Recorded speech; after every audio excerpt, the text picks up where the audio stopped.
सागर वर्मा का सवाल है, सर मेरा बस एक क्वेश्चन है कि मेरे लेग में थोड़ी प्रॉब्लम है और मैं आईटीआई करना ही चाहता हूँ। मुझे बस इतना बता दीजिए कि मेरे लिए या मेरे जैसे लोगों के लिए फीटर ट्रेड अच्छी है या कोपा।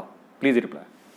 तो सागर जी, एक बात समझ लीजिए कि अगर आपके पैर में थोड़ी सी दिक्कत है तो इसका मतलब ये नहीं है कि आप लाइफ में कुछ नहीं कर पाएंगे। आप बहुत कुछ कर सकते हैं, बशर्ते आप ये समझ लें कि जो छोटी सी अड़चन आपके साथ है वो बहुत बड़ी नहीं है।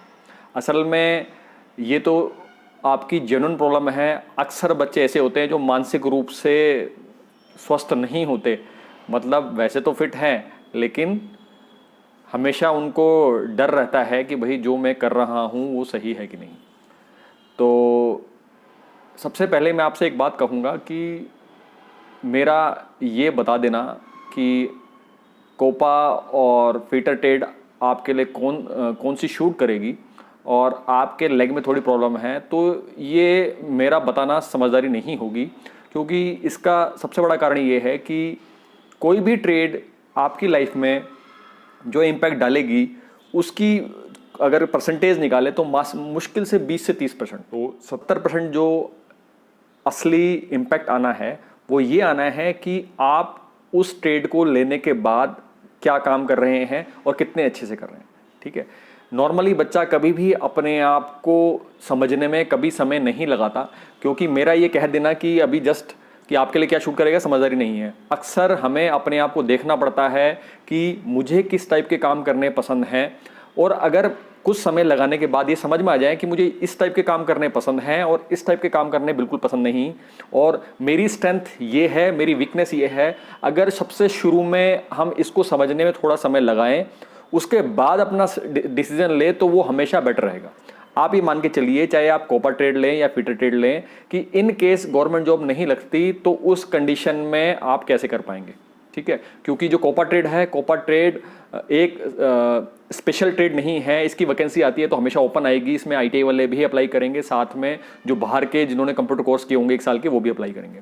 तो ऐसे कंडीशन में इसका कंपटीशन ओपन मार्केट का रहेगा। फीटर ट्रेड में क्या है, फिजिकल वर्क है, आपके लेग में थोड़ी सी दिक्कत है तो आपको क्या करना पड़ेगा, दोनों ट्रेड के प्लस और माइनस एक साइड लिखने होंगे आपके हिसाब से, जो आपको शूट करते हैं या नहीं इसके हिसाब से, और उसी तरह से कोपा के भी प्लस माइनस निकालने पड़ेंगे। इसके बाद आपको ये देखना पड़ेगा कि आपको किस टाइप के काम करने पसंद है। आपको फिजिकल वर्क करने में ज़्यादा खुशी होती है, या फिर ये चीज़ आपको सपोर्ट करती है, आपके शरीर को सपोर्ट करता है फिजिकल वर्क करना, या फिर आपको एक जगह बैठ के जो करने वाला काम है उसको करने में आपको ज़्यादा पसंद है, क्योंकि कोपा है कंप्यूटर से रिलेटेड वर्क है। तो ऐसे में अगर आपको बैठ के कंप्यूटर पे काम करना पसंद है तो फिर ये कह सकते हैं कोपा आपके काम की हो सकती है। गवर्नमेंट जॉब की ज़्यादा उम्मीदें मत पालें, क्योंकि आने वाले समय में लगातार गवर्नमेंट जॉब वैकेंसीज कम हो रही हैं। ऐसे में ये सोच के बैठना कि गवर्नमेंट जॉब मुझे मिल जाएगी, इसके बारे में मैं श्योर नहीं हूँ। और अगर आप फिजिकली चैलेंज्ड हैं और आपके पास उसका सर्टिफिकेट है तो शायद यहाँ पर आपको गवर्नमेंट जॉब की तैयारी के बाद ज्वाइनिंग में कुछ परसेंटेज का कोटा मिले। तो इसके अलावा अगर गवर्नमेंट जॉब नहीं लगती तो ये मान के चलें कोपा बहुत बेसिक कोर्स है, और उसको करने के बाद अगर आप डिजिटल मार्केटिंग या इस टाइप के जो एडवांस कोर्सेज होते हैं जिसमें प्राइवेट में बहुत डिमांड है, वो अपनी कोपा के साथ साथ करेंगे तो जाके सबसे बेस्ट होगा। मैं जितने भी कोपा वाले हैं हर एक को ये बात कहना चाहूँगा, जब आप कोपा ट्रेड से आईटीआई कर रहे हैं तो खाली कोपा ट्रेड 1 साल अपना टाइम खराब मत करें। कोपा के साथ साथ आप डिजिटल मार्केटिंग वेबसाइट जो बनाते हैं, इसी तरह के जो रिलेटेड कोर्सेज हैं जो प्राइवेट में जिसकी बहुत ज़्यादा डिमांड है कि ऐप कैसे बनाते हैं, इस टाइप के जो छोटे कोर्सेज होते हैं कोपा के साथ साथ ज़रूर करें, ताकि जब 1 साल आप पास आउट होने के बाद मार्केट में जाएँ तो आपके पास ऐसी स्किल हो जिसकी डिमांड प्राइवेट में है और वहाँ जल्दी से आपको जॉब मिल जाए। तो उम्मीद है सागर जी आपको अपना जवाब मिल गया होगा। और एक चीज़ हमेशा ध्यान रखिए, आपके जैसे जितने भी स्टूडेंट हैं, कि जब आप मेरे से सवाल पूछते हैं कि सर मैं ऐसे ऐसे हूँ और मेरे लिए कौन सी ट्रेड बेटर रहेगी, तो इसका जवाब कभी भी कोई बिल्कुल परफेक्टली नहीं दे सकता। हर ट्रेड की जो इन्वॉल्वमेंट है कामयाबी में केवल 10 से 20% का रहेगा, बाकी 70 से 80% तक आपको अपने एफर्ट्स अपनी स्ट्रेंथ के हिसाब से अगर आप खेल रहे हैं तो उस पर निर्भर करता है। तो बजाय मेरे से ये सवाल करने के लिए आपको क्या करना है, पहले खुद से बैठ के ध्यान देना है अपने आप पर कि भाई मुझे किस टाइप के काम पसंद है, मेरी स्ट्रेंथ क्या है, मेरी वीकनेस क्या है। सेम जिस ट्रेड से मैं आईटीआई करने जा रहा हूँ उसके प्लसेस क्या हैं, उसके माइनस क्या हैं, उसकी क्वालिटीज़ और मेरी क्वालिटीज़ मैच करती है कि नहीं।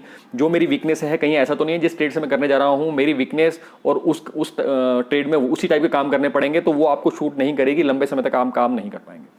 तो उम्मीद है आपको आपके सवाल का जवाब मिल गया होगा। इसी तरह से जितने भी स्टूडेंट मेरे से ये क्वेश्चन पूछते हैं कि फलाना फलाना मेरा ऐसा है और मेरे लिए कौन सी ट्रेड शूट करेगी, तो उनको जवाब मिल गया होगा। इसके अलावा अगर आप इस चैनल की प्लेलिस्ट में जाएँ तो वहाँ पर मैंने बहुत अच्छे से डिफरेंट प्लेलिस्ट बना रखी है जिसको देख के आप अच्छे से समझ सकते हैं कि आपके लिए कौन सी ट्रेड अच्छी रहेगी। इसके अलावा प्लीज़ कमेंट बिलो कि इसके बारे में आपका क्या कहना है और अच्छा या बुरा ओवरऑल जो भी आपको लगता है वो कमेंट करके जरूर बताएं। तो फिलहाल इस वीडियो में इतना ही। नेक्स्ट वीडियो में नेक्स्ट टॉपिक के साथ फिर मुलाकात होगी। नमस्कार।